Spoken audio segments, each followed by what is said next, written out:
Hi everyone, welcome to our channel MK Arts Paradise. நாம இன்னைக்கு நம்ம கிளாஸில் என்ன ஸ்டிச் பார்க்க போகிறோம் அப்படின்னு பார்த்தீங்கன்னா லோடு ஸ்டிச்சு இருக்கிறதுலே ரொம்ப முக்கியமான ஸ்டிச்சு. அந்த லோடு ஸ்டிச் அப்படின்றது ரெண்டு விதமாக நமக்கு இருக்கும். ஒன்று ஃப்ளாட் லோடு, இன்னொன்று எம்போசிங் லோடு. ஃப்ளாட் லோடு அப்படின்றது நமக்கு ஃப்ளாட்டாக இருக்கும், எந்த ஒரு மேடாகவும் கொஞ்சம் எம்போசிங்காக தூக்கலாக தெரியாது.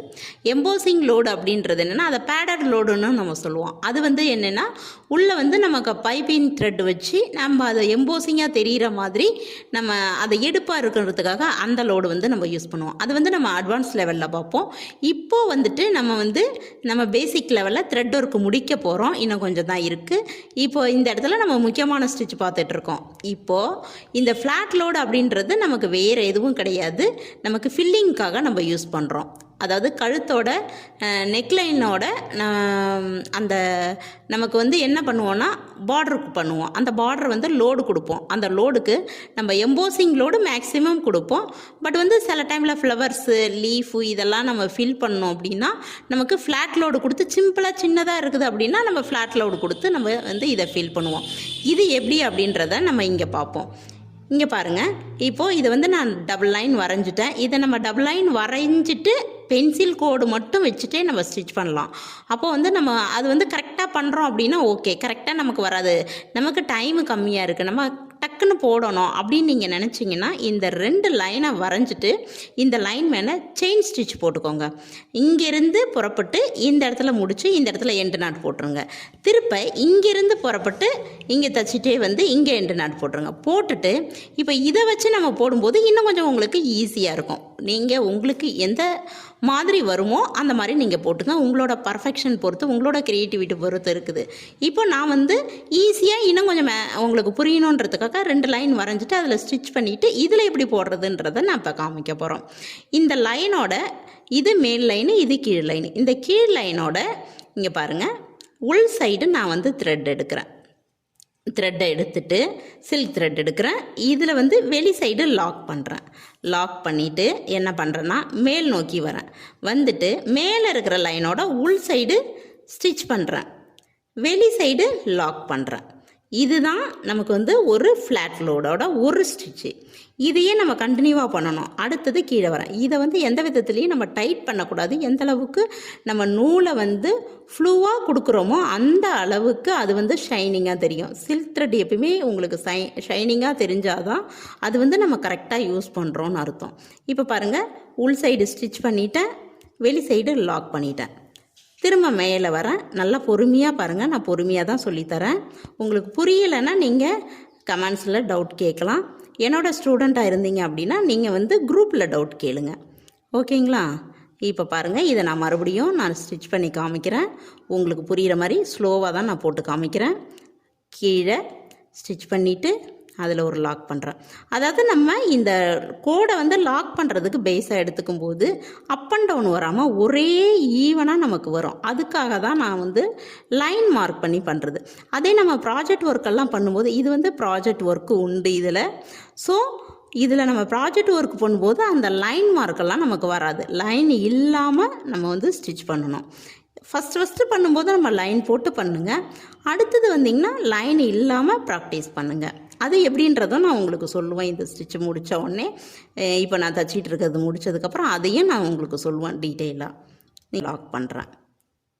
இப்போது என்னென்னா ஒரு ஸ்டிச்சு ஒரு லாக்கு, மேலே போனாலும் ஒரு ஸ்டிச்சு ஒரு லாக்கு, அப்படியே கீழே இறங்குறோம் பக்கத்துலேயே ஒரு ஸ்டிச்சு ஒரு லாக்கு. இதே தான் நம்ம கண்டினியூவாக இந்த லைன் ஃபுல்லாகவே நம்ம போட போகிறோம், ஓகேங்களா? இப்போது இதை நான் ஃபுல்லாகவே போட்டுட்டு உங்களுக்கு இது வரைக்கும் போட்டுட்டு எப்படி போட்டேன்றதை இதில் இன்னொரு விஷயம் என்னன்னு பார்த்தீங்கன்னா, இந்த லோடு ஸ்டிச்சில் இந்த ஃப்ளாட் லோடு இருக்கு இல்லைங்களா, இதில் நம்ம இது ஸ்ட்ரைட் லைனில் போடுறோம், நேர்கோட்டில் போடுறோம். இதையே கிராஸ் லைனில் போடுறோம். ஏன்னா இப்போ ஒரு ஃபில்லிங்கில் நம்ம கிராஸ் மெத்தட்லேயும் போடலாம். மெத்தட் 1 ஸ்ட்ரைட் லைனில் போடுறோம், மெத்தட் 2 கிராஸ் லைனில் நம்ம ஃபில் பண்ணுவோம். அது எப்படி ஸ்டார்ட் பண்ணோம்? இப்போ இது ஸ்டார்ட் பண்ணும்போது இங்கேருந்து ஸ்டார்ட் பண்ணிட்டோம், ஸ்ட்ரைட்டாக ஸ்டார்ட் பண்ணி வந்துட்டோம். இதுவே நம்ம கிராஸில் பண்ணணும் அப்படின்னா அது எங்கே ஸ்டார்ட் பண்ணணும், எப்படி முடிக்கணும் அப்படின்றத இதுக்கப்புறம் கீழே நான் ஸ்டிச் பண்ணி காமிக்கிறேன். இதை ஃபில் பண்ணி முடிச்சுட்டு உங்களுக்கு நான் காமிக்கிறேன்.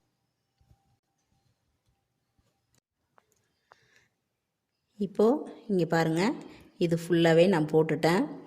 இப்போ பார்த்தீங்கன்னா இது வரைக்கும் ஒரு கலர் யூஸ் பண்ணியிருக்கேன். இந்தாண்ட பாதிக்கு இந்தாண்ட இன்னொரு கலர் யூஸ் பண்ணியிருக்கேன். நம்ம ஃபுல்லாகவே சிங்கிள் கலரும் யூஸ் பண்ணலாம், டபுள் கலரும் யூஸ் பண்ணலாம். டபுள் கலர் யூஸ் பண்ணோன்னா எப்படி யூஸ் பண்ணுறேன், ஒன்றும் கிடையாது. இது வரைக்கும் முடிச்சுட்டு இந்த இடத்துல எண்டு நாட் போட்டு முடிச்சிடுறோம். முடிச்சுட்டு இதிலேருந்து நம்ம க்ரீன் கலர் நூல் எடுத்துக்கிறோம். எடுத்துகிட்டு இது வரைக்கும் தைச்சிட்டு இந்த இடத்துல நம்ம எண்டு நாட் போட்டு முடிச்சுக்கிறோம். எங்கே இந்த கோடு முடியுதோ அந்த இடத்தோட எண்டு நாட் போட்டு முடிச்சுக்கிறோம். இப்போ நம்ம என்ன பண்ணுறோம் அப்படின்னு பார்த்தீங்கன்னா, இதை சுற்றிலும் நம்ம வந்து ஒரு அவுட்லைன் செயின் ஸ்டிச்சில் நம்ம அவுட்லைன் கொடுக்கணும். இப்போ அவுட்லைன் கொடுக்கும்போது நம்ம எப்படி கொடுக்குறோன்னு பார்த்தீங்கன்னா, இங்கே பாருங்கள், நான் வந்து ஒன்று க்ரீனில் கொடுக்கணும், இல்லை பிங்க்கில் கொடுக்கணும். இதில் கொடுத்துருக்க ஏதாவது ஒரு கலரில் நம்ம வந்து அவுட்லைன் கொடுக்கணும். இப்போ இதை கொடுக்கும்போது பார்த்திங்கன்னா, சும்மா நம்ம செயினை இப்படி குத்தி குத்தி போட்டுக்கிட்டே போகக்கூடாது. ஏன்னா இப்படி செய்யும்போது பாருங்கள், இந்த இடத்துல கேப்பு வரும். இந்த கேப்பு வராத நம்ம தைக்கணும்னா என்ன பண்ணணும் அப்படின்னு பார்த்திங்கன்னா, இதை ஓரமாக நல்லா ஒட்டி இப்படி தைக்கணும். நம்ம சின்ன சின்ன செயினாகவும் போட்டுக்கலாம், நம்ம கொஞ்சம் பெரிய செயினாகவும் போட்டுக்கலாம். ஆனால் ரொம்ப பெரிய செயின் போடாமல் மீடியமாக நீங்கள் யூஸ் பண்ணுங்கள். அப்போ தான் பார்க்குறதுக்கு அது நல்லா அழகாக இருக்கும். இங்கே பாருங்கள், இப்படி நான் எப்படி ஒட்டி போடணும், இந்த மாதிரி ஒட்டி போட்டால் தான் நமக்கு வந்துட்டு பார்க்க வந்து அந்த கேப்பு தெரியாமல் நமக்கு வந்து அழகாக இருக்கும். அப்படி உங்களுக்கு இப்படி நேராக ஸ்டிச் பண்ணுறோம், நமக்கு வந்து ஒட்டி வரல அப்படின்னா இங்கே பாருங்கள், இந்த இடத்துல பார்த்தீங்கன்னா இப்படி சாய்ச்சி இந்த ஓரத்தில் நல்லா இப்படி இந்த பக்கம் சாய்ச்சிட்டு நல்ல ஓரத்தில் குத்துனீங்கன்னா நல்ல கேப் இல்லாமல் உங்களுக்கு வந்து கிடைக்கும். இந்த மாதிரி குத்திட்டு நீங்கள் ஒவ்வொரு ஸ்டிச்சையும் இந்த அவுட்லைன் ஃபுல்லாக முடிச்சுட்டு இந்த இடத்துல வந்து எண்டு நாட் போட்டுக்கணும். இதை முடிச்சுட்டு அடுத்தது வந்து உங்களுக்கு கிராஸில் எப்படி போடுறதுன்றதை நான் காமிக்கிறேன். இப்போ வந்துட்டு நம்ம ஃப்ளாட் லோட்லேயே இது ஸ்ட்ரைட்டாக பார்த்துட்டோம், இதுக்கு அவுட்லைனையும் பார்த்துட்டோம். இப்போ பார்த்தீங்கன்னா இதை கிராஸாக எப்படி கொடுக்குது, மேக்ஸிமம் நம்ம ப்ளவுஸ் ஒர்க்கில் கிராஸாக யூஸ் பண்ணுவோம். லீஃபுக்காக இருக்கட்டும், நம்ம நெக்குக்கு ரெண்டுமே கிராஸ் லைனில் யூஸ் பண்ணுவோம். ஸ்ட்ரைட் லைனில் ஃப்ளவருக்கு தான் மேக்ஸிமம் நம்ம யூஸ் பண்ணுவோம். இப்போ பார்த்தீங்கன்னா இந்த கிராஸ் லைனில் எப்படி நம்ம கிராஸ் எடுக்கிறது அப்படி பார்த்திங்கன்னா, இந்த அவுட்லைனை வந்து நம்ம பாக்ஸ் இந்த செவ்வகமாக இருக்கிற வடிவத்தை வந்து அவுட்லைன் வந்து செயின் ஸ்டிச் போட்டு நான் பாக்ஸ் போட்டுக்கிறேன். இது போட்டதுக்கப்புறம் இந்த கார்னரில் இந்த த்ரெட் எடுத்துக்கிறேன். எடுத்ததுக்கப்புறம் இங்கே பாருங்கள், இந்த கார்னர்லேருந்து எனக்கு எவ்வளோ தூரம் கிராஸ் வேணுமோ ஃபஸ்ட்டு கிராஸை வரைஞ்சிக்கிறேன். மேலேருந்து கீழ் நோக்கி இந்த கிராஸ் எடுத்துக்கிறேன். இந்த கிராஸ் எடுத்ததுக்கப்புறம் இந்த சைடு பார்த்திங்கன்னா இதே அளவுக்கு ஸ்லாண்டிங்காக இந்த லைனையும் நான் இந்த கார்னர்லேருந்து இங்கே மேல் கார்னர்லேருந்து வந்தால் இங்கே கீழ் கார்னர்லேருந்து வரணும். இதே எனக்கு இந்த பக்கம் கிராஸ் வேணும்னா இந்த இடத்துலேருந்து நீங்கள் போட்டிங்கன்னா இங்கே இதிலேருந்து இப்படி போடணும். அவ்வளோதான் வித்தியாசம். இந்த லைன் நான் மார்க் பண்ணிக்கிறேன். இப்போ இதுலேயே நான் டபுள் கலர் யூஸ் பண்ண போகிறோம். அதனால் நடு சென்டரில் ஒரு லைன் வரைஞ்சி அதை பிரிச்சுக்கிறேன். இது வரைக்கும் ஒரு கலர், இதுக்கு இந்தாண்ட ஒரு கலர் அப்படின்ற மாதிரி பிரிச்சுக்கிறேன். இப்போ என்ன பண்ணுறேன் அப்படின்னு பார்த்தீங்கன்னா, இந்த கிராஸ் லைனை எப்படி நான் ஃபஸ்ட்டு எடுக்கிறது அப்படின்னு பார்த்தீங்கன்னா, இந்த ஃபஸ்ட்டு எடுத்த உடனே இங்கே பாருங்கள், நான் இந்த கார்னரில் ஒரு த்ரெட்டை எடுத்துட்டு இங்கே பாருங்கள், இந்த சைடில் அதாவது இந்த சைடு வரும்போது ஒரு ஸ்டிச்சு சின்னதாக ஒரு ஸ்டிச்சு ஒரு லாக் பண்ணுறேன். ஒரு ஸ்டிச்சு ஒரு லாக்கு சின்ன சைஸில், ரொம்ப பெருசாக எடுக்க வேண்டாம். இங்கே பாருங்கள், ஒரு சின்ன செயின், அதுக்கு ஒரு சின்ன லாக்கு. அந்த சைடு போகிறேன், உள் பக்கம் ஒரு செயின் ஒரு லாக்கு போட்டுடுறேன். அடுத்தது இந்த சைடு வரேன். இங்கே பாருங்கள், உள் பக்கம் செயின், வெளிப்பக்கம் லாக்கு.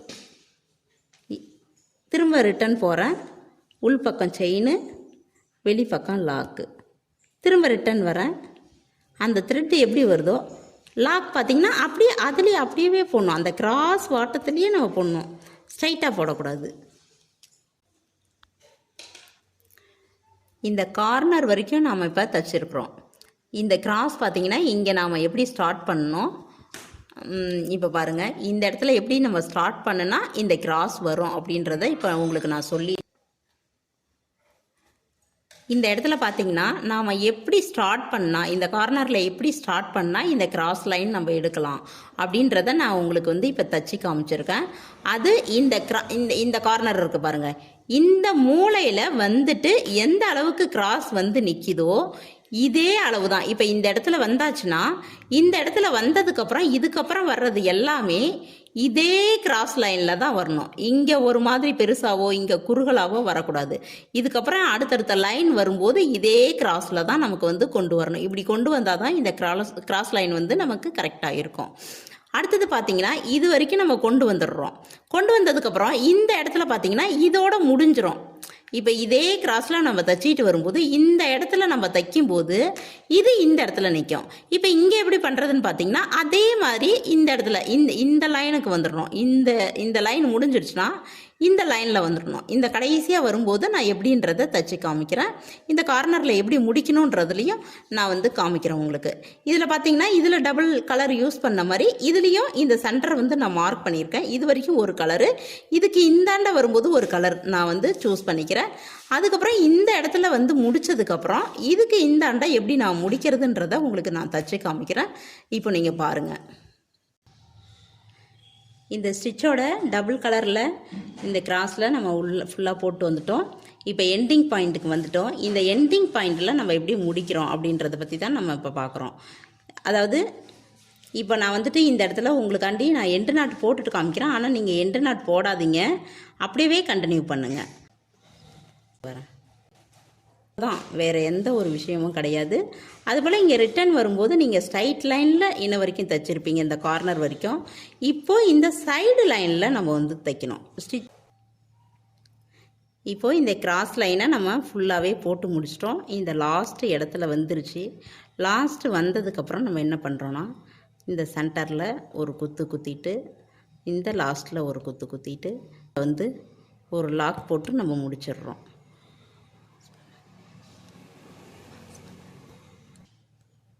இப்போ இதோட முடிச்சுட்டு நாம் இதில் இப்போ எண்டு நட் போட்டு முடிச்சிட்டோம். இப்போ நமக்கு இந்த எண்டு நாட்டு லைட்டாக தூக்கிட்டு இருக்கு. இதை வந்து நம்ம அடியிலேருந்து ஒரு நீடில் வச்சு நம்ம உள்ளே இழுத்து விட்டுக்கிறோம். அவ்வளோதான். நமக்கு இங்கே அவுட்லைன் பாக்கி இருக்கு இல்லைங்களா, இந்த அவுட்லைனை அதிலேருந்து ஸ்டார்ட் பண்ணி நம்ம அதை அப்படியே கொண்டு வந்துடலாம். எப்பயும் போல் மேலே நம்ம போட்டது போல் இதுக்கும் ஒரு அவுட்லைன் போட்டுட்டு நம்ம முடிச்சுக்கலாம். இப்போ பாருங்கள், இதுதான் டபுள் கலர் யூஸ் பண்ணி நம்ம கிராஸ் லைனில் ஃப்ளாட் லோடு போட்டது. இந்த ஃப்ளாட் லோடுக்கும் ஒரு அவுட்லைன் வந்து செயின் ஸ்டிச் நம்ம கொடுத்துட்டு நம்ம வந்து இதை முடிச்சுக்குவோம். இந்த அவுட்லைன் ஃபுல்லாக நம்ம இப்போ போட்டு முடிச்சிட்டோம். இதுக்கப்புறம் பார்த்தீங்கன்னா இது நீங்கள் ப்ராக்டிஸ் பண்ணுங்கள். இதுக்கான ஷேப்ஸ் என்னென்ன அப்படின்றத அடுத்தது நான் சொல்கிறேன். அது என்னென்னன்றதை போட்டு பழகிட்டு, இது வந்து ப்ராஜெக்ட் ஒர்க்கு, அது எப்போ நான் போட சொல்கிறேனோ அப்போது நீங்கள் போட்டு காமிங்க. அப்போ தான் அது ப்ராக்டிஸ் எடுக்கிறதுக்கு சரியாக இருக்கும். அதுக்கான சில டிப்ஸு அதுக்கு அடுத்ததில் நான் வந்து உங்களுக்கு கொடுக்குறேன். இப்போதைக்கு ஸ்டிச்சு மட்டும் இதில் பழகுங்க, ஷேப்ஸ் மட்டும் நீங்கள் போடுங்க. ஃப்ளாட் லோடில் நம்ம ப்ராஜெக்ட் ஒர்க்லாம் பண்ணும்போதோ இல்லை சில பிக்சர்ஸில் நம்ம கண்டினியூஸாக நம்ம ஃபில் பண்ணும்போதோ சில கிரிட்டிக்கல் சுச்சுவேஷன் வரும். அப்போ வந்து நம்ம எந்த மாதிரி அதை வந்து சால்வ் பண்ணலாம் அப்படின்றதுக்காக தான் இந்த பாக்ஸ் போட்டு இதை வந்துட்டு 3 பகுதியாக டிவைட் பண்ணியிருக்கேன். இந்த 3 பகுதியாக பிரித்ததில் ஒவ்வொரு பகுதியிலையும் நம்ம வந்து முன்ன எல்லாத்துலேயும் அவுட்லைன் போட்டு நம்ம வந்து ஃப்ளாட் லோடு அப்படின்றத நம்ம போட்டோம். இப்போ அவுட்லைன் போடாமல் இந்த லேயரில், ஏன்னா இப்போ 2 கோடு மட்டும் இருந்ததுன்னா இந்த சைடு அவுட்லைன் போட்டுருவோம். இப்போ 3 லேயர் இருக்கிறதுனால இந்த சைடு இந்த பாக்ஸ் இருக்குது, இங்கே இருக்குது, இங்கே இருக்குது. இப்போ இது போட்டோம்னா இந்த கட்டம் அணைஞ்சிரும். அப்போ இதுக்கு போடும்போது இதுக்குள்ளே குத்த முடியாது இல்லையா, அப்போது நம்ம அவுட்லைன் போட்டு பண்ண முடியாது. ஸோ அவுட்லைன் போடாமல் இதை எப்படி ஒரே இடத்துல 3ஆக பிரித்து அந்த 3 பகுதியை போடுறது அப்படின்றத பற்றி நம்ம வந்து இப்போ பார்க்கலாம். இது ஃபுல்லாக நான் இப்போ போட்டுறேன். ஏன்னா இந்த கோடு தான் நம்ம அவுட்லைனாக வச்சுட்டு நான் எப்பயும் போடுற போல் இதில் நான் போட்டுடுறேன். போட்டதுக்கப்புறம் இந்த சைடு எப்படி போடுறதுன்றதை நான் உங்களுக்கு காமிக்கிறேன். இது ஃபுல்லாக இப்போ போட்டு முடிச்சிட்டோம். இந்த ஒரு பார் ஃபுல்லாக போட்டு முடிச்சிட்டோம். இதுக்கப்புறம் இதுக்கும் கீழே இதே ஃப்ளாட் லோடு நம்ம போடுறோம். எப்படி போடுறோன்றதை பாருங்கள். அடுத்தது அதுக்கும் கீழே போடணும். இப்போது இந்த இடத்துல நான் முடிச்சிருக்கிறேன் அப்படின்னா இந்த இடத்துல எண்டு நாட் போடல, லாக் போட்டதோடையே அப்படியே முடிச்சிருக்கிறேன். அதுக்கு அடுத்தது கீழே லைனுக்கு கீழே அப்படியே எடுத்துக்கணும். இப்போ கீழே லைனுக்கு போகிறோம், அப்படியே ஒரு ஸ்டிச் பண்ணுறோம், ஒரு லாக் பண்ணுறோம், ஒரு ஸ்டிச் பண்ணிவிட்டு ஒரு லாக் பண்ணுறோம். திரும்ப மேலே வரும்போது நெருக்கமாக போடணும். ஒரு ஸ்டிச் பண்ணிவிட்டு அந்த இடத்துல லாக்கோட இடம் பத்தலை அப்படின்னா அப்படியே குத்துங்க. லைட்டாக குத்தும்போது ஊசி உடஞ்சிராமல் இங்கே பாருங்கள், இப்படி சும்மா இப்படி ஒரு இப்படி இப்படி ஒரு சுழட்டிக்கிட்டே குத்துனீங்கன்னா அழகாக வந்துடும். எடுக்கும்போது அது மாதிரி இப்படி சுழட்டிக்கிட்டே நீங்கள் எடுத்திங்கன்னா அழகாக வந்துடும். அப்படி நமக்கு பிசிறு வந்தாலும் லைட்டாக இப்படி எடுத்து விட்டுட்டு பண்ணுங்கள். பண்ணிட்டு பண்ணும்போது இங்கே பாருங்கள், இதில் ஒரு நூல் தான் வந்திருக்குது. இது பிரச்சனை இல்லை, அப்படியே நான் கண்டினியூ பண்ணுறேன். ஏன்னா இது ஃப்ளாட் லோடு தானே, அப்படியே மறைஞ்சிரும் கொஞ்சம். ஆனால் ரெட்டை நூல் தான் வரணும். இங்கே பாருங்கள், இப்போ நான் ரெட்டை நூல் எடுத்துட்டேன். இப்போ உங்களுக்கு தெரியும். ரெட்டை நூல் எடுத்ததுக்கப்புறம் அந்த மாதிரி கிரிட்டிக்கலாக நம்ம போகாமல் நம்ம என்ன பண்ணணும் அப்படின்னு பார்த்தீங்கன்னா, இந்த எடுத்தது இருக்கு இல்லைங்களா, இதை நாம் கரெக்டான இடத்துல ஸ்டிச் பண்ணிவிட்டு இப்படி லைட்டாக இந்த பேக்கில் இப்படி இங்கே பாருங்கள், இப்படி பேக்கில் தூக்கணும்னா அது கொஞ்சம் பேக்கில் போகும். அப்போது நமக்கு கேப் கிடைக்கும். அந்த கேப்பில் நம்ம வந்து லாக் போட்டு எடுத்துக்கிறோம். எடுத்துகிட்டு திரும்ப பேக் போகிறோம். அங்கே ஒரு ஸ்டிச் பண்ணுறோம், லாக் பண்ணுறோம், திரும்ப இங்கே வரோம். ஸ்மூத்தாக எடுக்கணும். இப்படி டைட்டாக இழுக்காமல் இப்படி ஸ்மூத்தாக எடுக்கணும். நெருக்கமாக இந்த லாஸ்ட்டில் தான் குத்தணும். குத்திட்டு இந்த அப்படியே லைட்டாக மேலாக்க அப்படி லைட்டாக தூக்கிட்டு ஒரு சின்ன கேப் கிடைக்கும். ஸ்டார்டிங் ஸ்டேஜில் இருக்கிறவங்க கொஞ்சம் சல்லாவாக துணி இருக்கும், அது யூஸ் பண்ணுவீங்க. ஆனால் இந்த துணி வந்து கொஞ்சம் குவாலிட்டி துணி தான். ஸோ இதில் வந்து ஹோல்ஸ் வந்து கொஞ்சம் கம்மியாக விழும். இப்போது இதில் பாருங்கள், இந்த இடத்துல கீழே குத்தும்போது எனக்கு ஈஸியாக வந்துடும். இப்போ மேலே குத்தும்போது இந்த ஸ்டிச் இருக்குது இல்லையா, ஸோ அதனால் கொஞ்சம் நம்ம பொறுமையாக தான் அந்த இடத்துல த்ரெட் எடுக்கணும். ஃபாஸ்ட்டாக எடுக்க முயற்சி பண்ணாதீங்க. இந்த மாதிரி இடத்துல கொஞ்சம் பெருசு பண்ணி, அதாவது பெருசு பண்ணினா பொறுமையாக பெருசு பண்ணி கொஞ்சம் பொறுமையாக போடுங்க. அப்போ தான் நமக்கு வந்து அந்த ஃபினிஷிங் வந்து நமக்கு கரெக்டாக கிடைக்கும். இதே மாதிரி தான் இது ஃபுல்லாகவே, இந்த லைன் ஃபுல்லாகவே போட்டு முடிக்கணும். போட்டு முடித்ததுக்கப்புறம் இதுக்குள்ளே நம்ம எப்படி அவுட்லைன் கொடுக்கறதுன்றதை பற்றி நான் உங்களுக்கு இதை போட்டு முடிச்சுட்டு நான் காமிக்கிறேன். இப்போது இந்த பார் ஃபுல்லாகவே நம்ம போட்டு முடிச்சிட்டோம். இந்த 3 பகுதியாக நம்ம டிவைட் பண்ண 3மே போட்டு முடிச்சிருக்கிறோம். அது வந்து நம்ம எதில் போட்டிருக்கோம் அப்படின்னு பார்த்தீங்கன்னா ஃப்ளாட் லோடில் தான் போட்டிருக்கோம். இப்போ இந்த இடத்துல நான் முடிச்சிருக்கும் போது இப்போ பார்த்தீங்கன்னா இது ரெண்டுக்கும் இடையில நமக்கு கேப்பு தெரியணும். நம்ம இது ரெண்டையும் தனியாகவே அப்படி அப்படியே போட்டிருந்தோம்னா ஒரு லைன் ஸ்டிச் பண்ணுற அளவுக்கு, செயின் ஸ்டிச் போடுற அளவுக்கு கேப்பு லைட்டாக இருக்கும். அந்த இடத்துல நம்ம வந்து இந்த நூல் வச்சு நம்ம குறுக்க செயின் ஸ்டிச் போட்டு நம்ம அதை வந்து ஃபில் பண்ணிக்கணும். ஒரு லைன் செயின் ஸ்டிச் போட்டால் அந்த கேப்பு மறைஞ்சிரும், உங்களுக்கு பார்க்க நீட்டாக இருக்கும். ஆனால் அந்த ஒரு செயின் ஸ்டிச்சு கூட போடாமல் இந்த ஃப்ளாட்லோட நாம் எப்படி கேப் இல்லாத ஃபில் பண்ணுறது அப்படின்றத நம்மளோட ஸ்டூடெண்ட்ஸு, அவங்க பேர் சுகுணா, அவங்க வந்து இந்த ட்ரிக் வந்து ஃபாலோ பண்ணியிருக்கிறாங்க. அவங்க இது வந்து போட்டு காமிச்சாங்க. இப்போ அது நீங்கள் உங்களுக்கு வந்துச்சு அப்படின்னா அந்த மேலே சொன்ன இந்த 2 ஸ்டெப் மாதிரி நீங்கள் இந்த ஒரு ஸ்டெப் மாதிரி ஃபாலோ பண்ணலாம். அப்படி நீங்கள் செயின் ஸ்டிச் போட எனக்கு மலைப்பா இருக்குது கடை நான் போட்டு போகணும் அப்படின்னா அவங்க எப்படி ஃபாலோ பண்ணாங்களோ அதே ஸ்டெப்ஸை நீங்களும் ஃபாலோ பண்ணி பார்க்கலாம். ஆனால் அது மாதிரி ஃபாலோ பண்ணும்போது சின்ன ஒரு நம்ம ஒரு எஃபோர்ட் போட வேண்டி வரும். ஏன்னா மேலே போட்ட ஸ்டிச்சை டேமேஜ் பண்ணிடாத. ஏன்னா இதில் ஒரு ஸ்டிச்சு மேலே இன்னொரு ஸ்டிச்சு தைக்கும்போது நமக்கு வந்து உள்ளே இருந்து வெளியில் எடுக்கும்போது இது சில்க் த்ரெட் இல்லையா, அப்போ வந்து பிசிறு வர ஆரம்பிக்கும். அது பிசிறு வராமல் நம்ம வந்து பார்த்து நம்ம கையாண்டோம் அப்படின்னா உங்களுக்கு வந்து ஈஸியாக வேலை முடிஞ்சிடும். அது எப்படின்னு பார்த்தீங்கன்னா, இப்போ இந்த இடத்துல நான் இதோட முடிச்சிருக்கேன்னு வைங்களேன். இதுக்கப்புறம் இங்கேருந்து நான் மறுபடியும் ஸ்டிச் போட ஆரம்பிக்கிறேன்னா இந்த இடத்துல வரும்போது கரெக்டாக அக்யூரேட்டாக இந்த இடத்துல ஒரு குத்திட்டு இந்த இடத்துல ஒரு ஸ்டிச்சு போடணும். ஆனால் லாக்கை எங்கே போடணும் அப்படின்னு பார்த்தீங்கன்னா, இந்த ஸ்டிச்சோட லாக்கை முடிச்சிருக்கோம் இல்லைங்களா, இந்த முடிச்சா தெரியுது பாருங்கள். இந்த ஸ்டிச்சோட லாக்கை முடிச்சிருக்கிறதுக்கும் முன்னாடி அந்த ஸ்டிச்சை கொண்டு வந்து, அதாவது இந்த இடத்துல இப்போ இந்த இடத்துல காமிக்கிறேன் பாருங்கள். இந்த ஸ்டிச்சு இதோட ஸ்டிச் பண்ணி முடிச்சுட்டு லாக் பண்ணியிருக்கிறாங்க. இப்போ லாக் பண்ணி முடிச்சதுக்கப்புறம் இது அவங்க தான் போட்டு காமிச்சாங்க. நீங்கள் வந்து அதோட பார்த்துக்கோங்க. கொஞ்சம் தான் நான் போட்டு காமிச்சேன் உங்களுக்கு. இந்த லைனில் பாதி போட்டு காமிச்சேன், மீதி வந்து அவங்க தான் இதை போட்டு காமிச்சிருக்கிறாங்க. இப்போ இதில் பார்த்தீங்கன்னா இந்த கீழே இருந்து வந்தது எப்படி கேப் இல்லாத அவங்க பண்ணியிருக்காங்க அப்படின்னு பார்த்தீங்கன்னா, இங்கேருந்து வரும்போது இந்த ஸ்டிச்சோட லாக்குக்கு வெளியில் ஸ்டிச் பண்ணிக்கிட்டாங்க. இந்த லாக்கை தாண்டி உள்ள இந்த 2 ஸ்டிச்சுக்கும் இடையில உள்ள கேப்பில் இந்த லாக்கை முன்னாடி ஒரு குத்தி ஸ்டிச் போட்டுக்கிட்டாங்க. அதுக்கு அடுத்தது பின்னாடி லாக் போட்டுக்கிட்டாங்க. லாக் போட்டுட்டு வெளியில் எடுத்துட்டாங்க. அதாவது கிளியராக இப்போ புரியணும்னா, இங்கேருந்து வரோம், லாக்குக்கு முன்னாடி ஸ்டிச்சும் இந்த லாக்குக்கு பின்னாடி லாக்கும் போட்டுக்கிட்டாங்க முதல்ல வந்த ஸ்டிச்சுக்கு. இதுதான் இந்த இடத்துல கேப் இல்லாமல் அவங்க பண்ணினதுக்கான சீக்ரெட்டு. இதை நீங்களும் உங்களுக்கு ஃபாலோ பண்ண முடிஞ்சதுன்னா நீங்கள் ஃபாலோ பண்ணுங்கள்.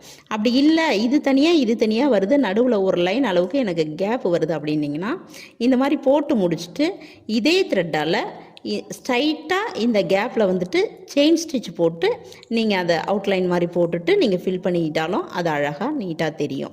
ஓகேங்களா? இப்போ இதை சுற்றிலும் ஒரு செயின் ஸ்டிச் வந்து கொடுத்துட்டு நான் வந்து இதுலேயும் குறுக்க ஒரு இதில் நான் வந்து கொடுத்து காமிக்கிறேன், இன்னொரு இதில் இந்த அவுட்லைன் மட்டும் நான் செயின் ஸ்டிச்சு கொடுத்து காமிக்கிறேன். அது எப்படி இருக்குதுன்னு சொல்லிட்டு நீங்கள் பாருங்கள். நீங்களும் இதை வந்து அவுட்லைனும் போடணும், இதுக்குள்ளே கேப் இல்லாத போட்டிங்கன்னா நீங்கள் இதுக்குள்ளே ஸ்டிச் பண்ண வேண்டாம். கேப்போடு போட்டிங்க அப்படின்னா ஒரு லைன் மட்டும் செயின் ஸ்டிச் போட்டுக்கிங்க. ஓகே, இதுக்கு அடுத்தது இன்னும் கொஞ்சம் இதில் பல பிரிவுகள் இருக்குது. அதோட டீட்டெயில்ஸை வந்து ஒன்று அடுத்தடுத்த வீடியோவில் எக்ஸ்ட்ரா இன்னும் ஒரு வீடியோ இன்னும் அடுத்த பார்ட் வரும். அப்படி இல்லை அதுலேயும் பத்தலைன்னா 3வது பார்ட் வரும். இந்த 3 பார்ட்டுக்குள்ளே நான் முடிச்சிடுவேன். 2 பார்ட்டு இல்லைனா 3 பார்ட்டு வந்துடும். ஏன்னா இது முக்கியமான தையல், அதுக்காக தான் நான் இத்தனை டீட்டெயில்டாக நான் பேசிக்கிட்டு இருக்கிறேன், வேறு எதுக்காகவும் இல்லை. வீடியோ வந்து எப்பயுமே ஸ்கிப் பண்ணாதான் பாருங்கள், அப்போ தான் ஃபுல் டீட்டெயில் வந்து உங்களுக்கு தெரியும். இப்போ இது ஃபுல்லாக போட்டு முடித்தாச்சு, போட்டு அவுட்லைனும் முடித்தாச்சு. இந்த ஒரு லைன் மட்டும் நம்ம வந்து சப்போஸ் உங்களுக்கு இதில் கேப் வந்துச்சு அப்படின்னா இந்த மாதிரி செயின் ஸ்டிச் போட்டு அந்த கேப்பை அந்த லைன் ஃபுல்லாக ஃபில் பண்ணிக்கிங்க. கேப் வரல அப்படின்னா இந்த மாதிரி தைச்சிங்க அப்படின்னா இந்த மாதிரி விட்டுருங்க, ப்ளைனாகவே விட்டுட்டாலும் அது பார்க்க நீட்டாக அழகாக இருக்கும். இதுதான் இந்த ஃப்ளாட் லோடில். இது எதுக்காக அப்படின்னா சப்போஸ் நீங்கள் ஒரு ஹியூமன் பீயிங் அந்த ஒரு நமக்கு எப்படி சொல்கிறது ஹியூமன் ஃபிகர்லாம் எடுப்பீங்க இல்லைங்களா, அப்போ போர்ட்ரைட் பிக்சர் வந்து பண்ணுவீங்க. போர்ட்ரைட் பிக்சர் மீன்ஸு நம்ம ஒரு ஃபோட்டோ எடுத்துகிட்டு அதில் ஒர்க் அவுட் பண்ணுவோம். அந்த ஃபோட்டோவில் ஒர்க் அவுட் பண்ணும்போதோ இல்லை ஒரு அனிமல்ஸ் மேலே ஒர்க் அவுட் பண்ணும்போதோ இந்த மாதிரி பெரிய இடமா இருந்துச்சு அப்படின்னா நீங்கள் இந்த மாதிரி ஒர்க் அவுட் பண்ணும்போது பார்க்க நல்லாயிருக்கும். அதனால தான் இந்த இது முக்கியமானதுன்றதுனால இதை நான் போட்டு காமிச்சிருக்கிறேன். ஏன்னா எல்லா இதுலேயுமே இந்த டவுட்ஸ் வரும். அப்போ கிளியர் பண்ணுறதுக்கு நான் கிளாஸ்லேயே கிளியர் பண்ணிட்டேன் அப்படின்னா உங்களுக்கு ஒர்க் அவுட் பண்ண நல்லாயிருக்கும். ஸோ இது வந்து உங்களுக்கு ரொம்ப யூஸ்ஃபுல்லாக இருக்கும்.